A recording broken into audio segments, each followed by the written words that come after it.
Hey friends, it's Dr. Jonathan, and welcome to another edition of the Old Soul Republic. I believe this is episode number 7, and today I want to talk about something that is in the news more and more, and I want to be clear that what you think we're going to talk about when I get started is not what we're really going to talk about.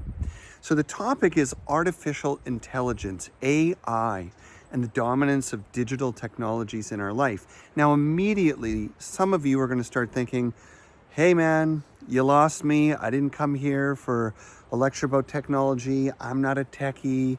I'm not interested in these aspects of culture. But hang on, because it does matter, and it matters to you. So let me explain why. To begin, there's a lot of debate about the future of AI and what it means to people. And there's a lot of well-meaning social commentators, ethicists, philosophers, intellectuals, influencers who are questioning whether AI, artificial intelligence, by replacing people in so many digital professions, from publishing to writing to designing to researching, whether it will replace people. And if it will become so sophisticated that at some point it will be impossible to tell the difference between AI and real people.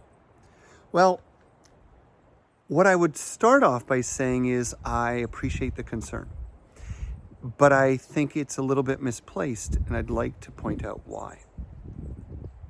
There was a time not that long ago in history when if you wanted to put a nail in something or weld two pieces of something together, or for that matter, even fabricate a keyboard, it had to be done by hand. It had to be done by a person.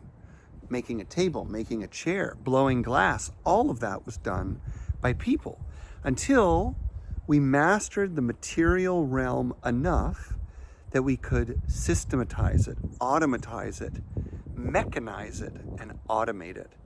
And people were terrified and asked the same questions.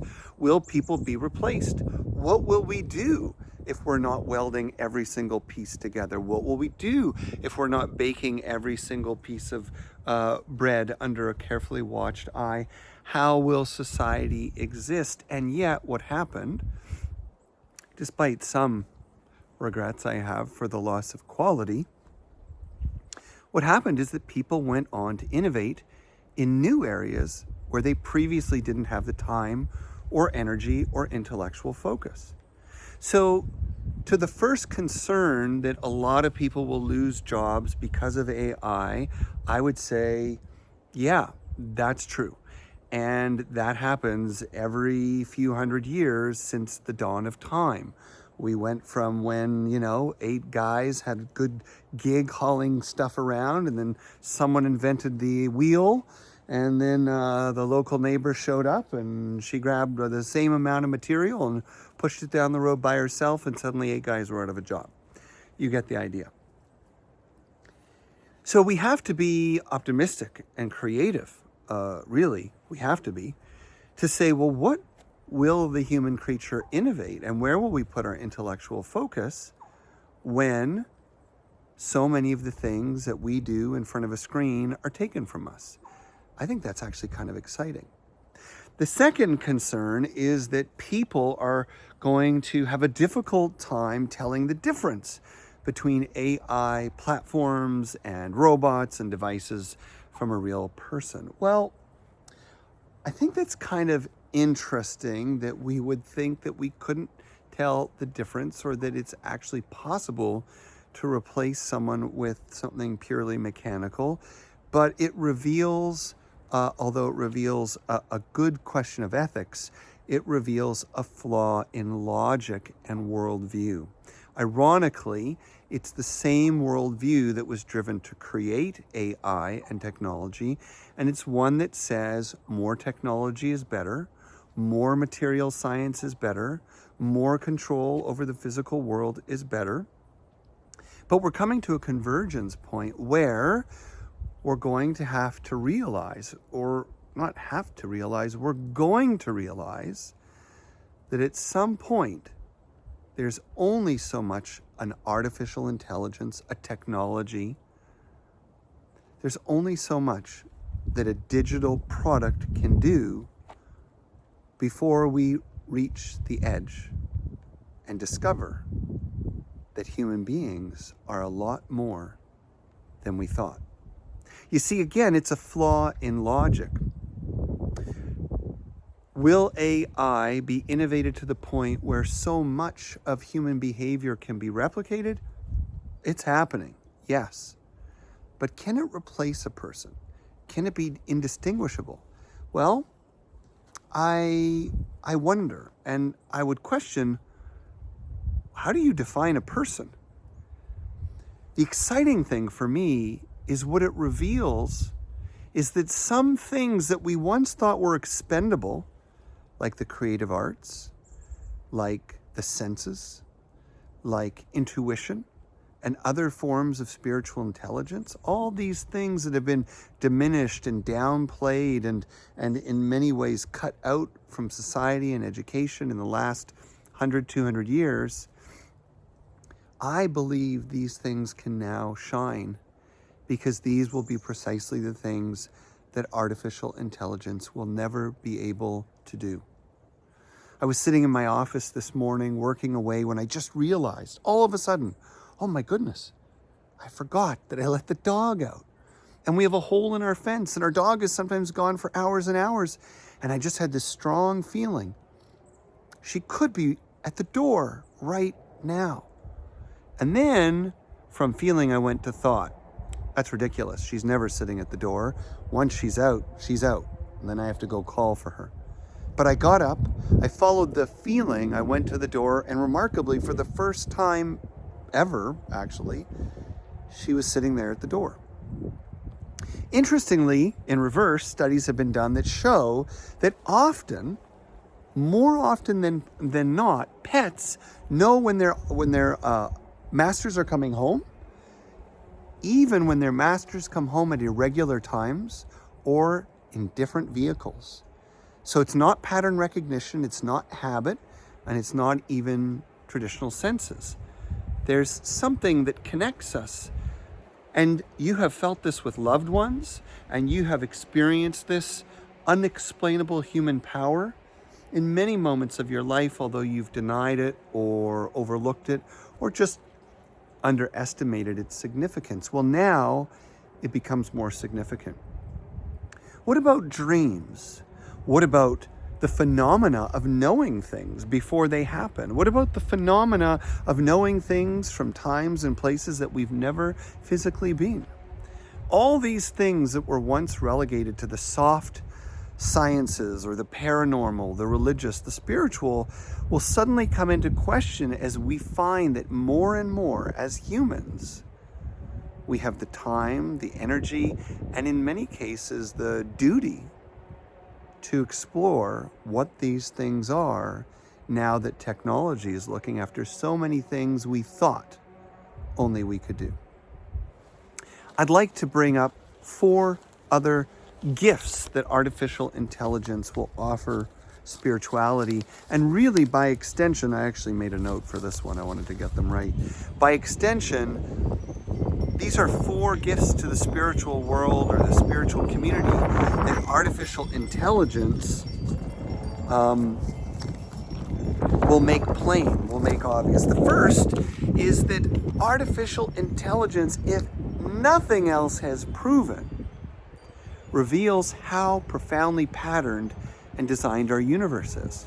Now, when I say patterned and designed, I don't actually personally think of God as like a person sitting at a desk with a ruler and a pencil, but I do think of God as a consciousness, an energy that has a quality of intelligence, a quality of design.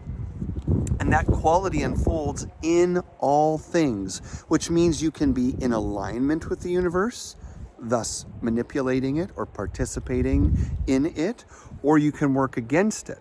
But like gravity and so many other laws of physics, AI is only utilizing the existing pattern, but it's going deeper and deeper and deeper to show how subtle the pattern is. And to me, that is the revelation of what I would call an innate higher intelligence in the universe. I call it God. It's certainly not the conventional Western idea of God, but it's God to me. The second thing that it reveals that's a profound gift for people like me and maybe people like you who are passionate about spiritual growth in the spiritual world is it reveals an error in identity.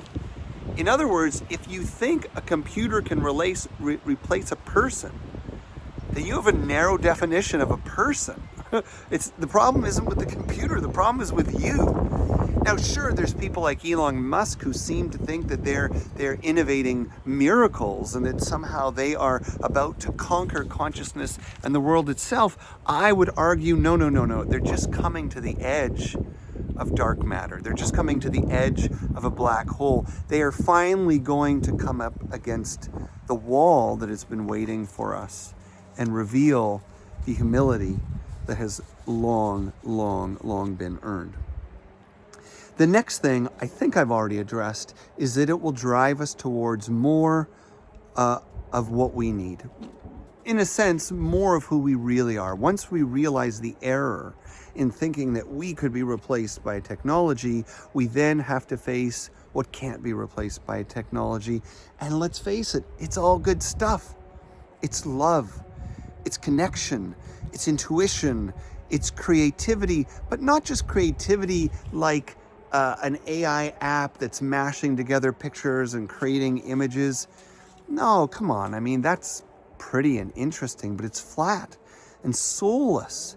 It reveals the creativity that is only possible from human genius, the creativity that moves us to tears, the creativity that reflects the energy of a life story, of suffering, of a soul, of love, of passion, of compassion.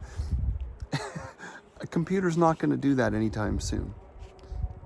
And finally, and most profoundly, what the digital world is revealing little by little, although maybe too little, too slowly, is that spirituality is what makes us human. Spirituality is what makes us human, which is the most profound paradox in Revelation, because spirituality is fundamentally about our connection to the non-human realm, the more than human realm, from nature to energy to consciousness to the infinite qualities of our universe, that which we might call God or Spirit, Allah, the Great Spirit, Yahweh, the Holy Ghost, whatever you want to call it. That great mystery lives inside us, expresses itself through us, and that is what defines us as unique on this planet, that we can be in a dialogue with that spirit. Not just express it as the natural world does, not just be an emissary of it as the natural creatures are, but to be in a living dialogue with it. Ceremony, prayer, ritual, innovation. The Beatles, Picasso, Galileo. We could go on and on back in time and forward in time. Spirituality is what makes us human, and hopefully we will see this sooner than later. Because as we embrace our true spiritual nature, as we support others to do that, as we become courageous in the way we do it and give others permission to do the same, then we hold the technology different. The ethics appear. The compassionate application appears.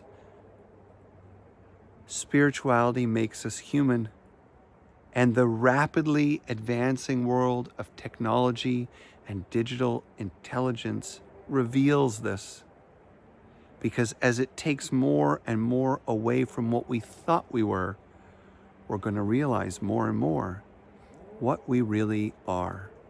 And this is an extraordinary and exciting moment to celebrate.